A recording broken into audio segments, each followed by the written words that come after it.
Hi, இன்றைக்கி ஒரு சூப்பரான வெனிலா ஐஸ்கிரீம் சாண்ட்விச் தான் பார்க்க போகிறோம். வாங்க எப்படி செய்கிறதுன்னு பார்க்கலாம். ஃபஸ்ட்டு ஒரு பவுல் எடுத்துக்கிறேன். அதில் 250 ml அமுல் விப்பிங் க்ரீம் சேர்த்துருக்கேன்.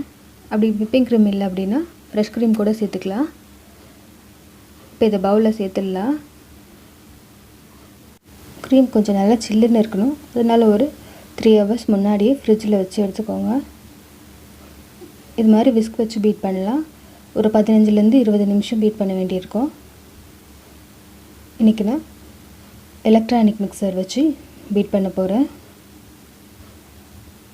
இப்போ ஒரு 5 நிமிஷம் பீட் பண்ணுறேன். இப்போ இதில் 6 டேபிள் ஸ்பூன் பவுடர் பண்ண சுகர் சேர்த்துக்கிறேன். இன்னும் நல்ல டேஸ்ட்டு நல்லா வேணும் அப்படின்னா 150 கிராம் கண்டென்ஸ்டு மில்க் சேர்த்துக்கோங்க. 1 டேபிள் ஸ்பூன் வெனிலா எசன்ஸும் சேர்த்துக்கிறேன். இப்போ மறுபடியும் இது கொஞ்சம் நேரம் பீட் பண்ணலாம். இப்போ பாருங்கள், ஒரு திக்கான கன்சிஸ்டன்சி வந்துடுச்சு. க்ரீம் நல்லா சில்லுன்னு இருக்க மாதிரி பார்த்துக்கோங்க. அப்படி இல்லைன்னா ஒரு பிளேட்டில் ஐஸ் க்யூப்ஸ் போட்டுட்டு அதுக்கு மேலே இந்த பவுல் வச்சு பீட் பண்ணணும். இல்லைன்னா சில டைம் திரிஞ்ச மாதிரி ஆகிடும். இப்போ ஒரு 10 ஓரியோ பிஸ்கட்டை உள்ளே இருக்க க்ரீம் எடுத்துகிட்டு மிக்ஸி ஜாரில் பவுடர் பண்ணி எடுத்துக்கலாம். பவுடர் பண்ணியாச்சு. இது ஓரமாக எடுத்து வச்சுக்கிறேன். இப்போ பாருங்கள், இது வந்து நம்ம ஃபுட்டெல்லாம் பேக் பண்ணுற அந்த யூஸ் அண்ட் த்ரோ கண்டெய்னர் எடுத்திருக்கேன். அதில் ஃபஸ்ட்டு இந்த பவுடர் பண்ணி வச்சுருந்த ஓரியோ பிஸ்கட்ஸ் பவுடரை ஒரு லேயர் மாதிரி போட்டுடலாம்.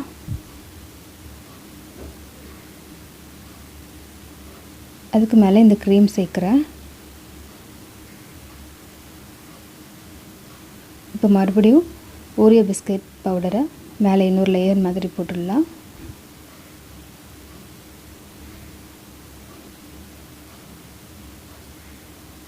இது நல்லா லெவல் பண்ணிவிடுங்க.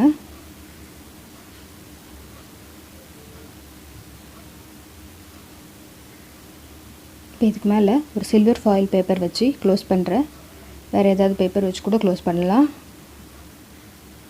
இது ஃப்ரீசரில் ஒரு 10 hours வைக்க போகிறேன்.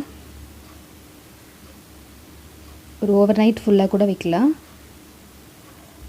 இப்போ 10 hours ஆயிடுச்சு. இதை ஓப்பன் பண்ணிடலாம். சைட்ஸ் எல்லாம் பிரிச்சுட்டு இப்போ நமக்கு பிடிச்சமான சைஸில் இந்த பீசஸாக போட்டுடலாம். இப்போ பாருங்கள், சூப்பரான வெனிலா ஐஸ்கிரீம் சாண்ட்விச் ரெடி ஆகிடுச்சு. மீதி இருக்க க்ரீமை கப்ஸில் கப் ஐஸ்கிரீமாக கூட ஊற்றி வச்சிடலாம். இந்த மாதிரி உங்கள் குட்டீஸ்க்கு செஞ்சு கொடுங்க, அவங்க விரும்பி சாப்பிடுவாங்க. இந்த ரெசிபி உங்களுக்கு பிடிச்சிருந்தால் லைக் பண்ணுங்கள், ஷேர் பண்ணுங்கள். நம்ம சேனலை மறக்காமல் சப்ஸ்கிரைப் பண்ணுங்கள்.